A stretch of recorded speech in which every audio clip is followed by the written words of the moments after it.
Well, hello. We are live. Welcome to Social Chat 2.0. I'm your host, Rebecca Radiz, here alongside our panel of experts to talk about SEO and social media, the state of organic traffic in 2019. From social media to search, there is a variety of ways to drive traffic to your website. But is one more important than the other? And which should you focus your efforts on in 2019? Well, we're going to discuss that and so much more with everybody that's joining us here today. So let's say hello to our guests. And I think I'll start over with David. So, David Amerlin, hello. Rebecca, hi, and thank you for having me here. Oh, absolutely. Our pleasure. So, a little bit about David. David is an author, he's a speaker, he's an analyst. He currently guides Fortune 500 companies on social media and search. And his latest book is A Sniper Mind. And a fun fact about David is that he has a master's in quantum effects in laminar flow dynamics. Did I say that right? You did, yeah. That's really cool. Oh my goodness, that's a mouthful. Oh, well, David, we are thrilled to have you here today. So thanks for joining us. Thank you. And Jason Barnard, you came in at the last moment and helped us out. We are so very grateful to have you here today. Thank you. Well, thank you for having me. I was on my way down from Paris to the south of France, and Anton asked me to do it, and I said, yeah, no problem. I've just got down to the south now. Well, again, we're so happy to have you here, and your 2 decades of experience. Jason started promoting his first website in the year that Google was incorporated. That's amazing. And built it up to become one of the top 10,000 most visited sites in the world, 60 million visits in 2007. Pretty incredible. And then a fun fact about Jason is he did the voiceover for a blue dog in a TV cartoon series for preschoolers. Now, I have to hear that voice. It's actually the same as my Really? current voice, but that was a blue dog, and he was very comforting, and he had this big, deep voice. I slightly went down like that. And it's actually linked to the bit before, in that the website was actually the website for the blue dog and his best friend, a yellow koala. And this preschool site had 60 million visits in 2007. Okay. And then we made the TV series. But I did another voice, which was the father of the yellow koala. And he spoke a little bit like this and said, hello, everybody. How are you? It's very nice to be here. Oh, that's fantastic. I love it. And I love how it's all tied together. Yeah. Well, it's the blue dog that taught me to do the SEO, which is a very strange thing to be saying. Yeah, but look at where it's brought you. I miss the blue dog, though. I really do. That's fantastic. All right. So last but not least is my sister from another mother, Mia Voss. Mia, welcome. Hey, lady, how are you? I am terrific. I get to hang out with the 3 of you for an hour. Amen to that. Yeah. So Mia is a brand ambassador. She's a spokesperson, social storyteller, and so much more, with a focus on luxury travel, lifestyle, and cars. And a fun fact about Mia that we were just laughing about, kind of chatting about off air, is that Mia also has a building inspection business where you get to do what every single day? Walk on a job site and get paid to boss men around. Ladies and gentlemen, we have a winner. Not a bad day, right? Not a bad day. No. Well, thanks to all of you for joining us here today. I think this is a big discussion that we're going to try to compact down into this hour together. To our audience, this is just like all of our social chats, very interactive. We want to make sure that your voice is heard, that you're taking part. So as you have questions, make sure to drop those into the comments. We will be monitoring all of those and answering those as we go through. So I thought we'd kind of start up at the top with that age-old question that we've probably all heard a million different times, but still very relevant in 2019. And it is, does social media actually impact SEO? And Jason, I'd love to start with you and kind of get your take on that. Oh, very good. I've actually been reading up on it all afternoon, seeing what different people are saying. What I already thought actually turns out to be more or less true. Indirectly, yes. It's not a direct ranking factor.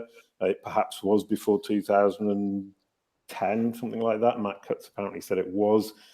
They've now rolled back on that and said, basically, if it's something that they cannot rely on for the future, they cannot rely on it as a direct ranking factor. And if you look at Facebook, Twitter, LinkedIn, Pinterest, they're walled gardens increasingly. They don't want to give this information to Google, so Google cannot rely on it.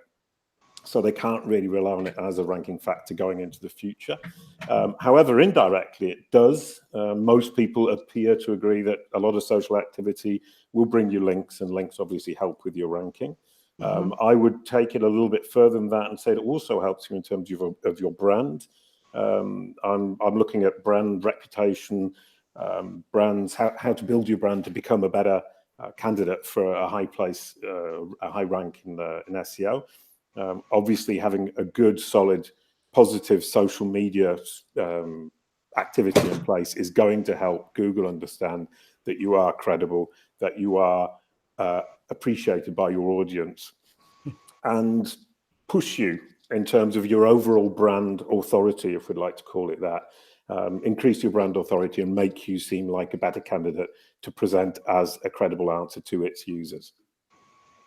Well, and I think that's an interesting take on it as well, especially since we have Mia here, who you have spent years building your personal brand. What would your take be on everything that Jason just talked about in respect to just that brand exposure, building that brand authority, and how that all plays into your SEO strategy?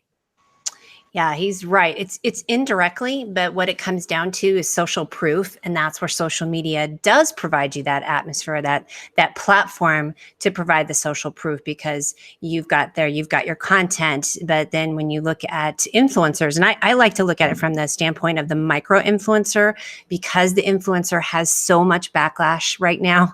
As we all know, we have everything from Fire Festival, which has shown the seedy underbelly of the influencer. And so what I like to talk about, like I said, is the micro influencer, meaning that they don't have this huge audience, but they have people that are engaged. And so that engagement that's shown on social media, and that you can get that engagement on even posting one of your links to your, to your blogs and so forth, it all works together. It's like a fun little microcosm. It's got its own little ecosystem to it. I hope that answers that. But it's an interesting combination between the two.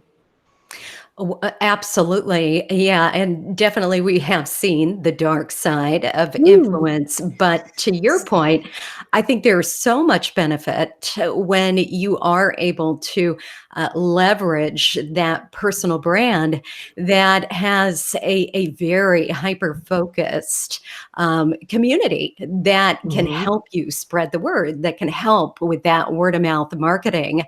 And David, you've written a lot about this within your books, within your blog. Talk to us a little bit about your perspective on this topic. Yeah, okay. I'll start off by saying that what Jason said and what Mia said is absolutely correct. Jason mentioned Matt Cutts, and Matt Cutts had gone on record saying that social media signals were non-ranking factors in the Google search algorithm, and they were non-ranking for all the reasons that Jason and Mia mentioned. And I think the question is always, it depends on perspective. And usually when people ask, does social media matter in search, they're looking for a shortcut, they're looking for a way to game search, and it's the wrong question. And really we need to ask, what does help us as a website, what does help as a brand to rank in search? That hasn't changed since the word go. And Google has said its its expertise, its authority, its trustworthiness. Where do these come from? Where does expertise come from? Where does authority come from? Where does trustworthiness come from? It comes from the way that ordinary users on the web actually use particular data, particular information. And the way that we use particular data and information depends on our own perception of how authoritative it is and how trustworthy it is, which comes down to brand values, which comes down to recognition, which comes down to perception, which comes down to all these psychological elements which now play a pivotal role. And even Google in their micro moments perspective, where they run analysis, is saying that basically whether a purchase decision is made or not through search depends on intent, which is personal, context, which is cultural, and immediacy, which answers a need. And these are psychological factors which arise out of circumstances, and they come together in a particular moment. So the social signal, although kind of diffuse and soft and weak, it's almost like gravity. Gravity has it's a field force, is very weak, but it's keeping us on the planet and it's keeping the whole universe tied together. So essentially, it is key, it is pivotal. If we take it away, we lose a very powerful signal in terms of how we will determine the relationships between entities and between brands and their audience and so on. So would you say, if I asked you, does search beat social? Does social beat search? Or is it a strategic combination of us working the two together? Is that the wrong question to ask? No, And if no, no, no, so, no, what's the not in the right least. one? Yeah, I mean, not in the least. I mean, you need to ask what is more important. And that's like saying, okay, what do you want, a fast road or a fast car? And really what you need in order to have the best possible combination is both. You need a great road and a really good car, and then you can go really quickly. So essentially, if you have a strong, strategic, coherent, well worked out social signal that reflects the brand values which you're trying to get across, then that resonates with the audience, then that resonates with the message, that ties into engagement, that leads to an authoritative signal, it leads to expertise, and most importantly, trustworthiness. It's reflected in the way you sort of communicate through your website with your audience, and all that comes together and you see it in search. So, when you do a search for something and two things come up, and the first two things that come up are something by a brand I know and somebody by a blogger I don't know. Now, if that blogger comes up as a second choice, for instance, he's authoritative enough, according to Google, to actually come up as a second choice. But if I've never seen his website, never know who he is, I'm going to go for the choice I trust. And that's where it actually comes in. Yeah, great Which point. sorry if I might, which comes to multi-channel marketing, which is saying that, I mean, I come from an SEO world where up until reasonably recently, I was obsessed by just SEO. Now I'm moving into social, I'm moving into Google ads, I'm moving into Facebook ads, I'm moving into all the other channels, and realizing that just one of them won't work. We need to get up in front of people in multiple places to actually convince them to click on our link. And so being second isn't necessarily a bad thing if you're a recognized brand. And another thing that David just said that I'd love to go back to is the fact that the social signals are quite weak because they're so vast. Expecting Google to actually crawl all this stuff, store it, understand it, and be able to make some kind of sense of it is perhaps a little bit foolish. If Facebook are publishing 3 million posts a minute, that's a phenomenal amount of data. You multiply that by all the other channels. Then what David said is very true. If you're consistent and coherent in what you are saying, then that very weak signal will actually become much stronger in terms of what it's communicating to Google and to any other engine that's analyzing them. And I'll jump in on it too. It is about, I think the word of the year, the word of the century is balance. Right. So we're gonna balance all that, and you're correct. There's social signals every 2 seconds. It's why we can't get the attention that we want sometimes because it's such a crowded environment. But I know so there are search, but social media in some ways that is the search engine as well too. Because if I'm going to go on Pinterest, I mean, yes, Google it is the noun and the verb, which I love. Just Google it. Right. But there's other ways that you're going to search too, which is on social as well. For instance, I was going to say Pinterest. If I want to learn how to make something, yes, I can go to Google. But a lot of times, if I know that's where it's going to be super concentrated, how to make XYZ, how to make what's the stuff the kids make all the time? The goop, how to make slime. You're going to go to Pinterest to look at all these different recipes, which are then going to be attached to a website link. So it's a good balance on that. Yeah. We're going to go to Pinterest doesn't mean we're going to master it. I have more Pinterest fails than I have wins. Oh, the views of Pinterest fails are more entertaining than the actual things that succeed. What were you going to say, David? I was going to say that essentially balance and experimentation have to be constant. These days, there's no formula you can apply blindly. And usually we're still trying to find that formula which will go across the board, and it isn't. Every brand has to be unique. If it isn't unique, then there's no reason for it to exist, and you will struggle to find a voice in the noise. Yeah, and you talk about strong social signals, and I think that plays hand in hand with that, which is identifying what is your brand all about. And then what I hear you saying as well is making sure you're seeing that through the lens of your customer, because everybody, what they're looking for, what's valuable to them is a little bit different. Would you agree? Absolutely, but every brand has a resonance, or it should have a resonance with the audience, and that's the core connection. And if that isn't there, then that brand is not going to last very long. It's going to be here today and gone tomorrow. But the brands that stay, which become part of what people love and become part of their lifestyle and their identity curation narrative, they actually have values which resonate and connect with an audience, and they become part of their lives. And that's the approach that actually has longevity. Mia, for somebody that is looking to build their brand, maybe just their personal brand, but maybe their personal brand alongside their company, and they're struggling to maintain a presence in all of these different locations, what would your advice be to them? What have you really seen as your core differentiator over the years?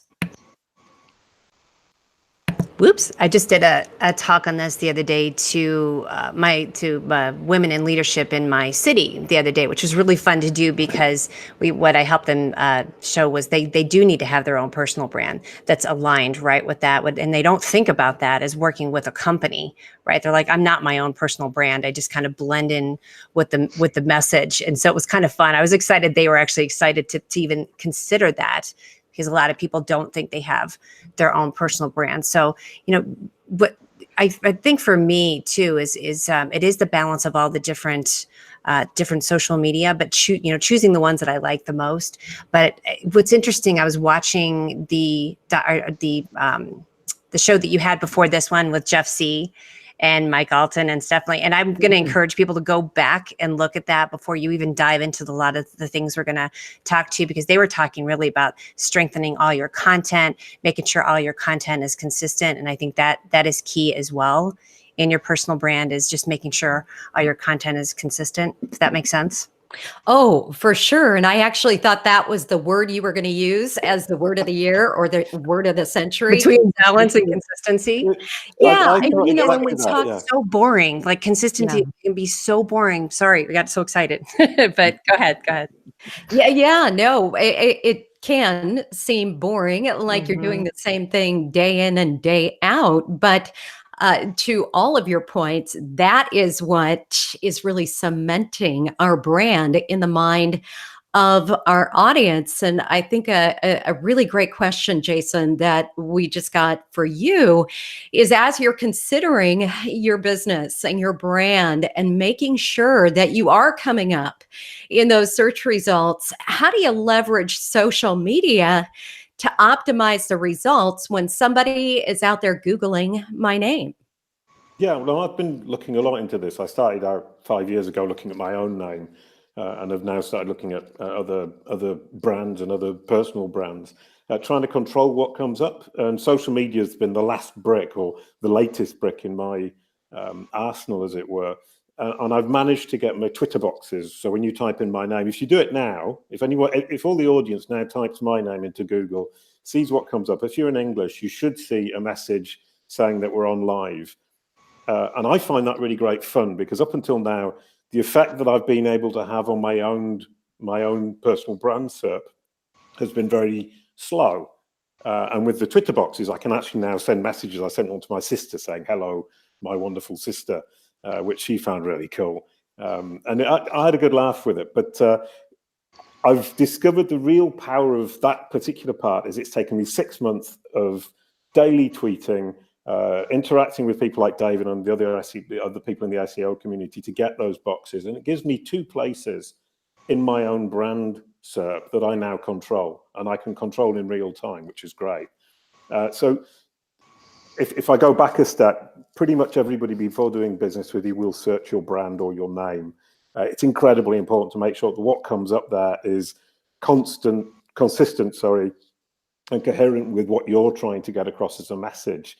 And that was the aim for me from the beginning. And you've got the knowledge graph, you've got the rich site links, you've got review sites giving reviews about me, and now I've got this nice big Twitter box. I've also got the Facebook page, I've got the LinkedIn page, and basically those 3 channels, Facebook, LinkedIn, and Twitter, give me together 4 places in the results that I control, plus my site, plus Wikipedia, plus a Maltz profile or a reviews profile, and that's 7 places, and that's all there is on my first page. So if you're a brand and you can do that, you control every spot on that first page. And social media allows you, I've just discovered in the last few weeks, that real-time control, which is absolutely brilliant. Yeah, well, and I think that was good. Yeah. Well, and there was a great follow-up question, but I think you kind of answered this. Denver Prophet had said, can adding social links, YouTube playlists into Wikidata boost social signals at all? Well, I kind of answered it. In fact, the first thing to do is put the schema markup on your site saying, I am who I am. This is my brand. I'm an organization. I'm a person, whatever it might be. And then linking through with same as in that schema markup to your different social profiles. I've added it to Wikidata. I'm convinced that that's an additional signal to Google, which is helpful. What Google will do is before it believes information, it needs, according to Andrea Volpini from WordLift, 20 validations of that information. So if I put it on my site and on Wikidata, and it finds it on Twitter, that link back and so on and so forth, after a while it believes me, and then it will be able to bring those Twitter boxes up, or the Facebook page, or the LinkedIn page when it sees my name, and also get them in the knowledge graph, which you see up on the right-hand side. So it's important to be recognized as being the person who it identifies which Twitter account corresponds to this Jason Barnard and not another Jason Barnard. And in terms of a brand, it reinforces that that brand is interested and is pushing its Twitter or its LinkedIn and Facebook and is proud of it. And it is willing to associate itself with its own social accounts. So I would say get it out there as much as you can to reinforce that message. Doesn't that, and I'm sorry I'm jumping in, but yeah, absolutely, this adds to the social signal we're talking about before. That essentially a strong, strategic, coherent social signal would actually lead to what you just said, verification much faster, a sense of authority and trustworthiness and expertise, which is built much faster, and then that has a direct positive implication in search. Yeah, and sorry, if I can add something to that without being too rude, and then I'll shut up, is that Twitter and Facebook have got so much data coming through. Once Google has decided that I'm important enough to actually keep an eye on, it will actually keep an eye on, I would assume. My Twitter profile, obviously it's keeping an eye on because it's pulling that information up. But Facebook, LinkedIn, and so on and so forth, it can't get everything, but it can be more interested in some people than others. And now we're looking at influencers, which is what Mia is and was talking about. And that's true too, that it's not that that's the be all end all, but once you do get, it's the attention, more like, ooh, somebody's listening. And it is that credibility that they start paying attention. And then going back to that too, when we're saying of getting all these different links and so forth, it really is about the housekeeping piece. So making sure your message is consistent, everything across the board, and that you've got that message out there clearly, or you've got your own brand message out there clearly. Yeah, such a critical point too, because as your brand grows, as that word of mouth starts to build, you never want to have that scenario where people have to hunt and peck to find you because you haven't been consistent in your message or your voice or your visuals for that matter. And all of a sudden people are left wondering, yeah, is it the same person? Confusion is a killer more than anything, right? The confused mind. It's not going to search. It's not going to buy. It's not going to come back to you because it is so fast out there. If I have to think about something for more than 2 seconds, I'm like, Yeah, and David, you talked a little bit about that, just building that credibility and authority to the point where if you are landing in those coveted spots, page 1, position 1, 2, 3, 4, making sure that there is consistency in everything that you're doing, talking about, so that there's trust behind your brand as well. Yeah, absolutely. And and if we think what role trust actually plays in the scheme of things, essentially it removes doubt and uncertainty in a possible transactional exchange of a relational exchange or a transaction. Mia mentioned about the obstacle of thinking, and we all encounter the same thing. We have so many hours in a day, so much energy, only so much cognitive ability and bandwidth. And if something becomes complicated, even though it is simple, we tend to sort of go to the next simple thing and overlook it or leave it aside or not bother with it at all. So everything which makes the transaction with your audience easier, if you're a brand, if you're selling something, if you're a company with a message and you need to connect with somebody, if you're an individual looking for an audience, it has to be simple. It has to resonate. And we mentioned brand values, we mentioned identity, and then we think, okay, consistency is important. And that's where being you becomes so critical, because if you constantly have to manufacture that image, you're going to get tired, you're going to make mistakes, you're going to trip up, you're going to confuse your audience, and you're going to work against your own self-interest. So really being you, whatever that may be in terms of what you're doing, is the critical factor, which plays well in search. Well, and I love that you're all speaking the same exact language in terms of being you. Being you is sustainable. it It's is. something, yeah, It's that not hard to maintain, right? exactly. Can I just Yeah. say real quick that I'm going to start saying, instead of short attention span, I'm going to start saying obstacle of thinking. That's what David just said. It's my new buzz phrase. It just Obstacle of sounds so thinking. much better, doesn't it? It really does. All right, so we have another great question from Shelby Lee. She asks, as an agency, we struggle with clients wanting to utilize social ads, even when the risk outweighs the benefits.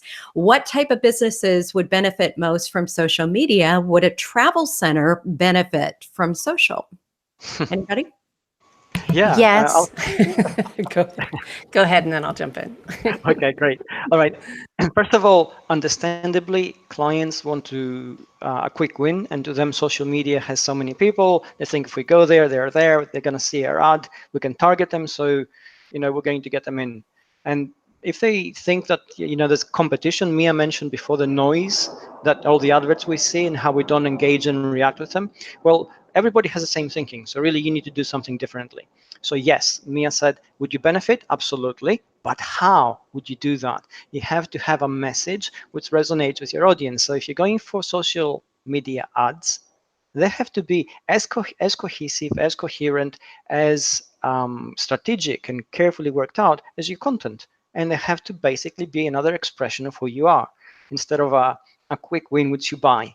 So essentially, you have to do your homework. You have to shape them in the same way so that they bring brand value to the audience. And let's not forget, an advert is also another piece of content, another piece of information, and potentially can also contribute in search, because it shows to those who it shows to Google. If you're in your Chrome browser, they can see what you engage and interact with, essentially the brands which you engage with and how and in what context. So this is really important. And I'll jump in on that too, especially for a travel agency. In anything that's bright and shiny, and you can create some great images or video. Oh my gosh! I mean, social is the ticket for that too. And I especially video, more than anything, it's moving. We talk about things that get your attention, right? You're like, oh, what is that? Shiny. And so video is great for that too. So a couple different things on that too. One is social listening as well. So if you are going to be on social, that's where you can get what you're supposed to be talking about, is socially listening. What are other people interested in?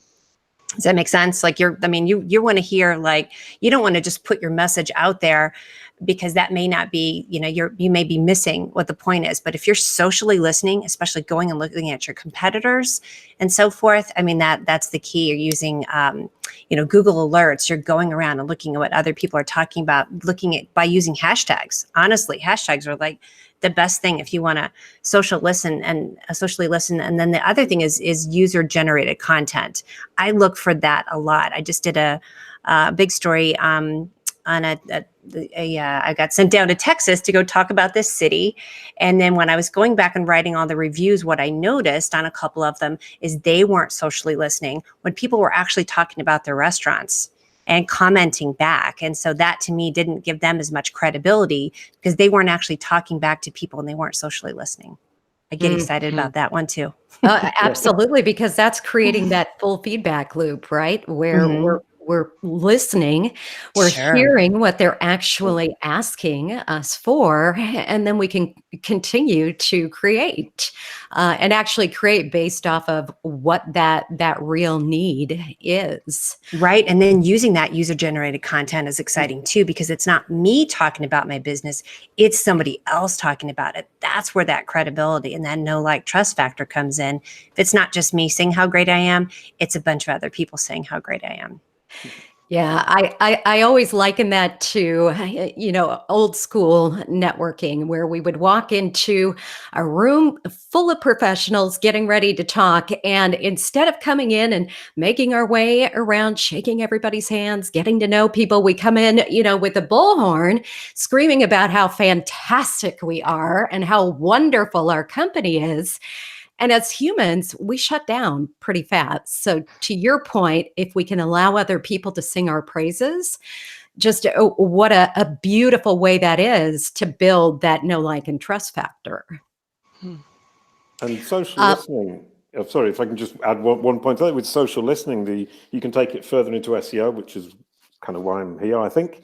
And actually see what vocabulary people are using, what questions they're asking, what their approach is, what their mindset is, and then create your SEO aimed content towards that, i.e. your SEO content needs to address questions that people are truly asking and typing into Google, and it needs to use the same vocabulary as the people you're aiming at. So social listening is brilliant stuff. I'm just getting into it now, and I've been 6 months in and I'm getting better as I go along.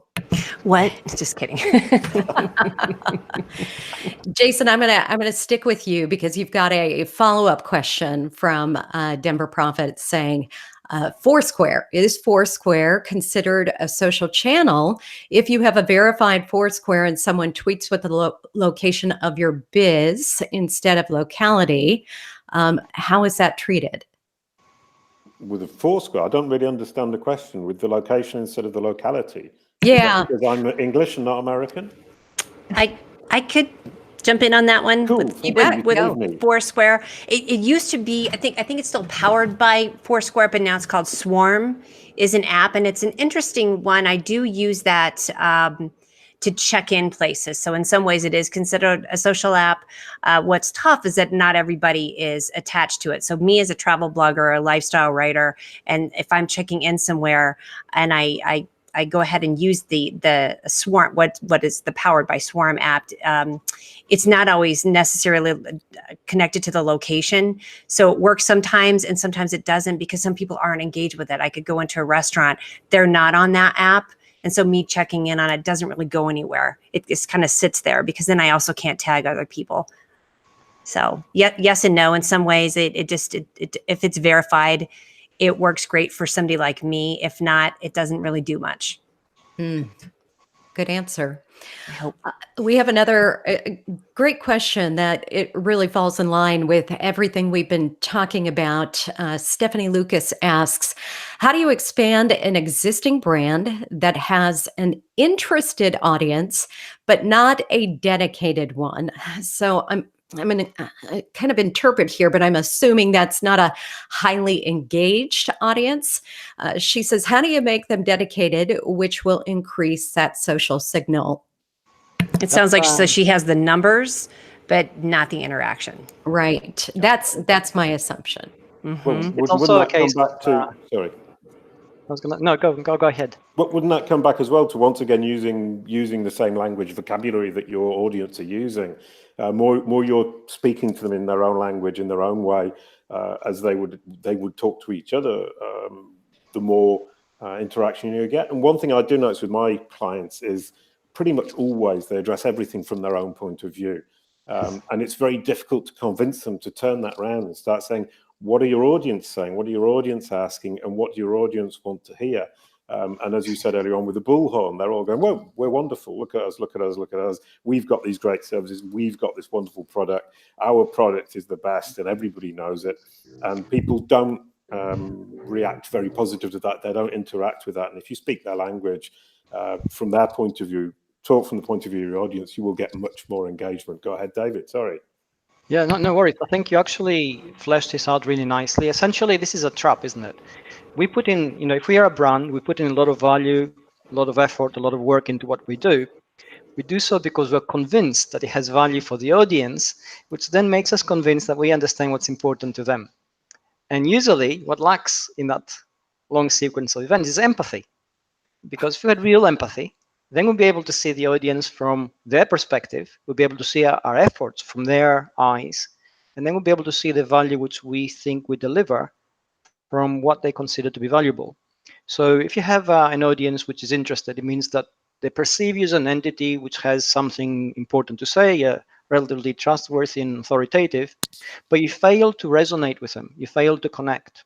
And really, a brand that needs a dedicated audience has to connect. And this is before we go into all the tools where you have a newsletter, where they sign up to something, et cetera, et cetera, et cetera, because these are tools which work only if you have an audience that's willing to actually do something. So in order for them to do that, you have to have that connection. And in order to have that connection, you need to have empathy, which is the hardest thing to do.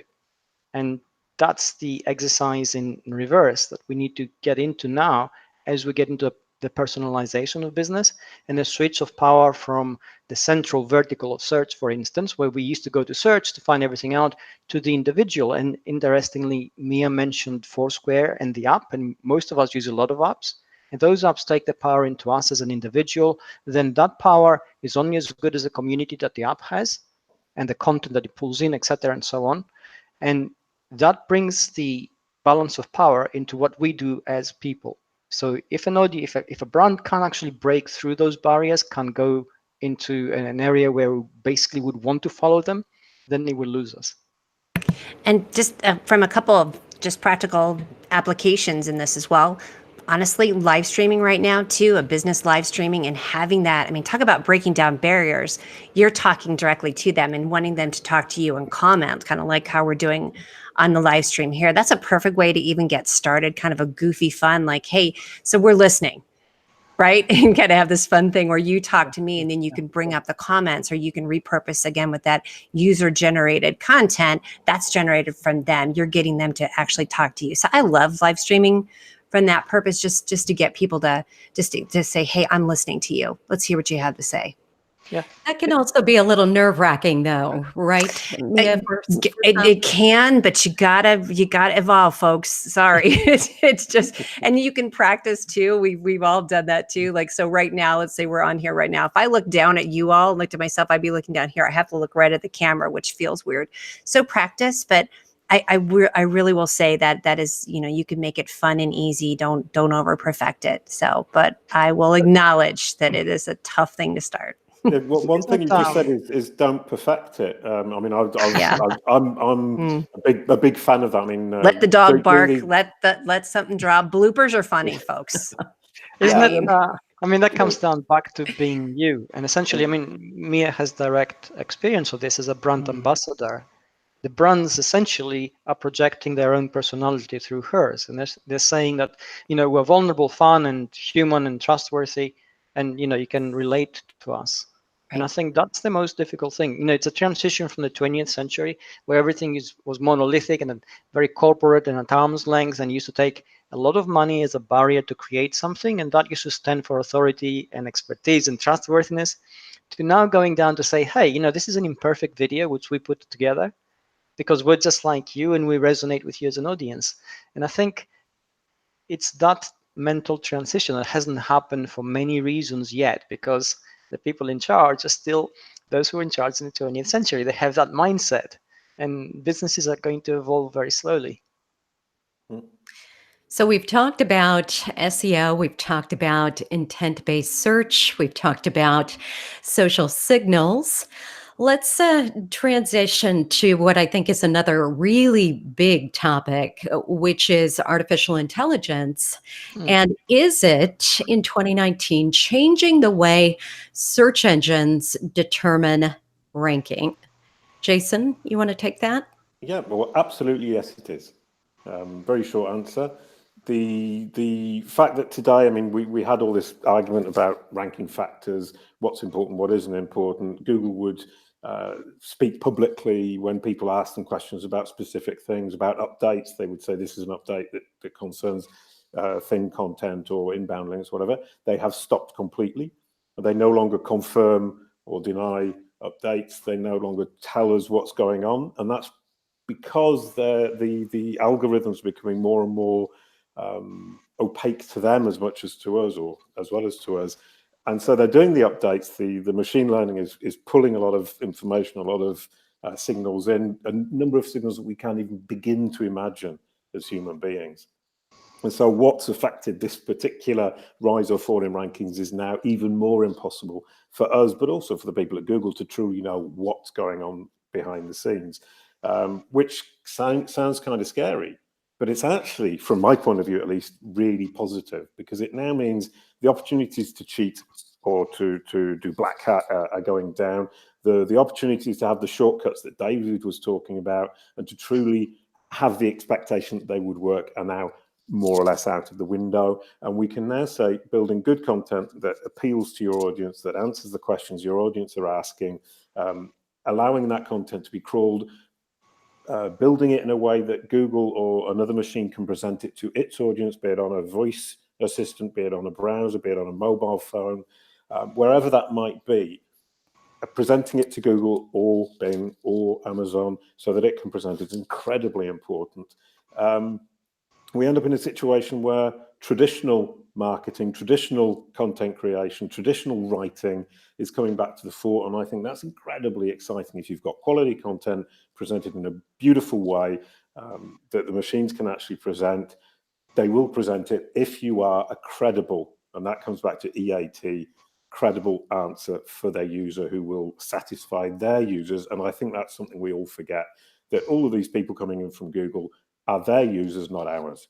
And they are recommending us to their users for a specific answer to a specific question. Can I jump in on that too? I think a lot of times people get, that was fabulous, by the way. I'm like a new big fan of Jason. I'm waving my arms around as well. Where you been? Right? I was thinking the same exact thing, Mia. It's really good. And to loop on that too, I think people get AI confused with automation. And I like it that AI actually is going to level the playing field. Everything old is new again. It's going kind of back to those, what the intention was for a lot of this content. And so, yeah, so not confusing the AI and how well it can smooth things out with people just automating, which is, I think, where a lot of the problem came into. We got into automation. What's the easy thing? How can I buy all these different followers and so forth? It's kind of clearing that out. I'm pretty excited. Brilliant. Definitely. Not big. What was it? What was the movie where he had the big brother kind of thing? The Terminator. Yeah, I think everybody worries about that too, like the Terminator age. But it's I think it has good things to it. Well, sorry, the point you just made about automation. Oh, sorry. The point you made about automation is something I hadn't really thought through, and something that David was saying about the quick wins and the cheats. I think that we've just hit on here that whole subject of saying that's going out the window, and we've really got to build a proper brand with a proper message, with a proper personality that is our own personality. We're not cheating, and we're doing quality content that appeals to our users. So automation and cheating are going right out the window. Cool. Well, artificial intelligence in search isn't necessarily going to level the playing field immediately. There are still cases where patterns emerge which game search because the data there is insufficient or search hasn't normalized sufficiently for that. But what it does do what makes absolutely necessary, and I think both you and me are hit on that, is that you need to create semantic density. And what does that mean, really, right? I was going to say, could you explain that, please? Yeah. In the real world, the moment you step out of your house, you carry with you an incredible amount of information that people can assess at a glance. The way that you've chosen to do your hair that day, the way that you're wearing sunglasses or not, are you wearing a casual clothes or not, are you carrying a briefcase, or are you carrying a rucksack, are you going to sort of throw that at the back of the car, or are you going to put things in the seat next to you, look at your watch because you're running for time. All these are signals, and they happen in real time in the real world because we have a physical presence and we can't not create them. We get into the digital domain and everything there is intentional. And this is the problem. A lot of the times we forget to actually understand our own intent. And if we don't understand it, we can't signal it correctly. So the moment we understand it, then the signals we generate are correct and they're consistent if they're backed by who we are, really, truly, and what we do, really, truly. And that becomes easier. And then the patterns we generate long term are recognizable to machine learning, which is essentially what the algorithms are, as they evolve. And they become very real, very trustworthy. And that's how you get that win. In search, it's going to become harder to gain, certainly, because semantic density doesn't give you any shortcuts.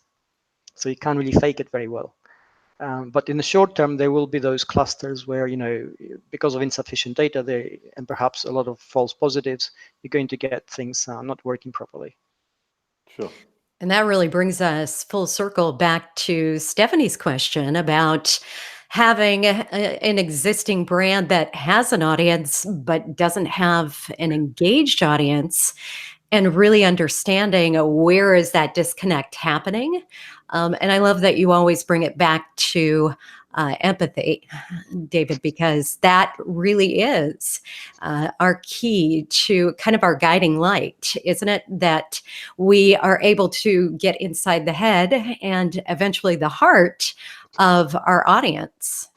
Absolutely. Automation took out a lot of the human. Automation took out a lot of the human, and then there's the human and the empathy piece. They all, you just can't go wrong. Yeah, I agree completely. And I think as technology gets more granular, it becomes easier to use. Then the connection is between who's behind it. So basically, we're not fascinated by websites anymore. We're not fascinated by the fact that, hey, search brings up 10 links we need to go through. We want a quick answer to answer a need, and we need to have a sense of trust in what we're being presented with. And all these are human qualities. So essentially, we're getting into the domain where the call to action comes back down to the old world thing of being motivated by emotion, and emotion requires a connection, which requires values, which requires understanding, which requires all the things which we take for granted in the real world, and we're just beginning to build in the digital one. Another great question for you guys is from Arbor Company, asking, what's the most important social metric to measure? One of my favorite questions. They ask website visits, impressions, likes, etc. If we aren't getting much engagement, and they say they work in senior living, so it's hit or miss, is it more of just knowing that it's an indirect impact? Well, I just thought of something when I read that question earlier on. Something I was trying to do my podcast with. Quick little plug there. I was talking to Rand Fishkin about both empathy, which I really get off on. I think that's brilliant. But also about he was saying I would rather have 100 visitors to my website than 100 visitors with whom I can then remarket, who are actually interested in my website, than 1,000 visitors who just come and then go away again. So the measurement of social metrics would be creating an audience within, for example, analytics of that audience, and where they've come from and how you can then talk to them again, so you can speak to them in the language or in the vocabulary that they were used to. So if they've come in off social and they've been engaging with your company to the point at which they've come over, because today it's quite difficult for people to come over from a social channel and onto your website because these social channels are such walled gardens. You then know that they're very engaged with you in that kind of quite personal manner that social channels tend to be. So when you're remarketing to them, when you're talking to them again, you can actually really speak a language at the level that they would require or they would react well to. I think especially with them being in this senior living piece too, and going back to that, and I'm over here going like this when you're talking about the numbers thing. Don't be a size queen. I like to say like that is really not a great when people just look at numbers, they're really missing the big picture. So that's back to that user generated content, the comments and how people are interacting. But again, with it being in senior living, I mean, talk about a great way to put out content that's helpful to folks. You don't have to necessarily have it be, this huge thing, but you're going to want to more speak to their what works for them, senior living, and speak to the folks that have their parents in the senior living. You could have a lot of different ways you could interact with people, but it doesn't have to be about these really large numbers. Just one or two really great conversations with folks. Just have them even ask you questions. Can I put a more theoretical framework to this? And I love what you said.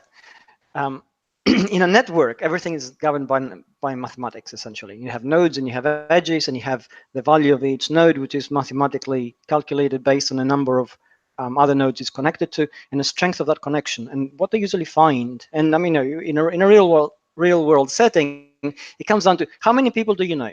And if you say, well, 3, well, okay, maybe great, and you may be fun, but you're not that much fun and that much great, right? But if you know 50 people and they all think you're great and fun, then obviously you're more important because you have those connections. And what those connections represent, whether it's in real life or in a network setting, is energy, time, value, effort, which is limited, and it acquires value because we are actually put the work and maintain that relationship. And what they find is that the number remains relatively consistent, even though the people change. So to get back to the very direct question of what do we measure here that really counts, and Jason said engagement, that's true. And that engagement may essentially revolve with other people going in and going out. But the level of engagement which you will have will essentially be consistent and the same depending on the size of your brand and the resources that you throw at it. So that should be your metric, which shows you that you're connecting, and that's what you should be aiming for, really. So can I just say real quick, I'd like for David to follow me around all day and reframe all the things I say. It's so much better. And now for David. You'll have to come over to Europe because Canada is so cold. All right, so we're quickly running out of time. It is crazy how fast that hour goes, and I think we could talk about this for at least another couple hours with the amount of questions we have. But we have another question from Eric that I think really speaks to what we were talking about in terms of the content that you're creating or generating as a company. And he said, are amateur style videos acceptable in industries that cater to enterprise accounts where deals can be in the 6 figures and beyond? And I don't know if he's referring to just live, kind of off the cuff, being amateur, but Mia, why don't you take that one first? No, I got all excited. You don't think it can look amateur style, but it just can't be amateur sound or light, right? So especially sound. So if you have something that is kind of goofy, so amateur can be considered more casual, I think. But if it's casual and you're outside and the wind's blowing and it sounds awful, then no, you can't do that. So you need to spend money on the quality of the sound and the light for sure, and how it looks. But I would say that a lot of even these larger brands are going towards more of what would be considered amateur, but more of a personal kind of level, because you're not talking over people. And what's that monolithic you were saying before, like that old school idea of everything has to be perfect, but you're actually talking to the people. So it can be a combination. It just can't look or sound bad. Yeah, I think what you're saying there is, I mean, amateur is this kind of idea that it's rubbish, but amateur doesn't mean rubbish. Amateur can just mean you are giving across your own personality. And that's what we're talking about all through this whole thing, is be true to yourself, which is wonderful. And the whole thing about sound and light, I mean, for these webinars we do with Semrush, there's a big deal about how much light we've got coming in, if our microphone works properly. And that's incredibly important. When I watch webinars or listen to podcasts, when the sound quality is bad or the light's bad in webinars, I can't concentrate. And today, with the sound equipment that we have and the equipment that we can the editing platforms that we have on PCs and Macs, there isn't a reason not to have good sound and good light. And being amateur in the traditional sense of being amateur, there is no excuse.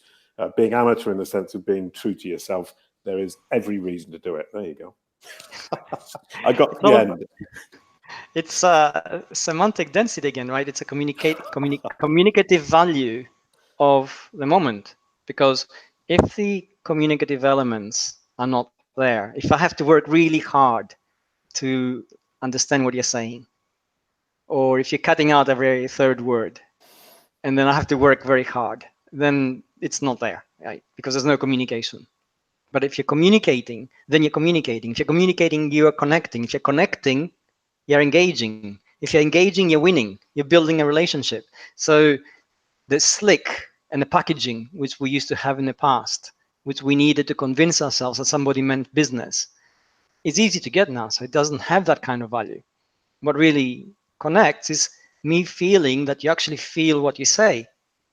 And that goes across the board every time you create content. It's the kind of content that surfaces in search. It's the kind of content that then gets engaged with and interacted with and shared and reshared and becomes viral. And then that brings importance and expertise and authority and trustworthiness to a brand. So it's that consistent approach. And there's a simplicity to it, just be you. But you need to understand what that means really. And then if you understand that, then you have to understand what your audience really is and how you and them can connect.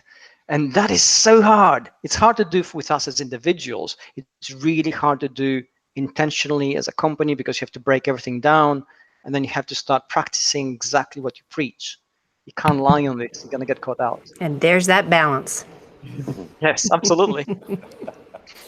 Well, and it's that mindset of leading with the customer, and really once you understand who they are, what they're looking for, what they need, what they're craving from you, it becomes so much easier to do everything that you're talking about here today, which is creating that authentic brand, speaking the language of your audience, writing for that specific reader. We talked about personalization and how critical that is at this stage. And so it's really quite amazing how you've all brought each piece of that together in your own unique way, but for us to be able to see how interconnected our personal brand, our business, and then everything that our business stands for is in this SEO and social media conversation.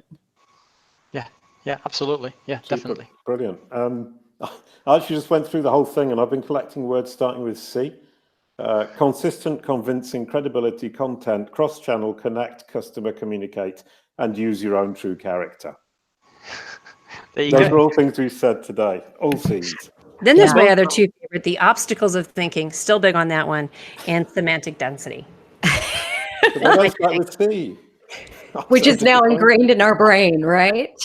I do like all the C's. Framed all day here today. All right, so we are up against the top of the hour. I am so appreciative that you all three took an hour out of your day to spend it here with us at Social Chat 2.0. David, please tell everybody where they can connect and find you. Yeah, definitely. You can find me on LinkedIn. You can find me on Twitter. And you can find me on my own website, davidamerland.com. Perfect. Jason? You can find me on LinkedIn, Jason Barnard, on Twitter, Jason M. Barnard, and on my site, calicube.pro. And look out for the podcast. We've got 10 episodes so far, another 40 to come by June. So check out hashtag SEO is AEO. And please listen in because it's really good fun. We'll have David on, I'm sure. And if I happen to bump into Rebecca and Mia, you can have a lovely conversation too, I hope. Excellent. And Mia, where can we find you? On all the socials, I'm at Mia Voss on the go, and my website is Mia on the go. Perfect. All right, to everybody that was here with us live, thank you so much. And to everybody that might have come in halfway through, we'll have that replay and we'll get that out and available to you. But thank you again for joining us here for our second episode of Social Chat 2.0. We'll be back next month with another round of experts and look forward to again being here with you. So to our panel, thank you again. So appreciative of you being here today. Have a great rest of your day. Thank you very Take much. care. Bye-bye. Bye-bye. Thank you. Bye.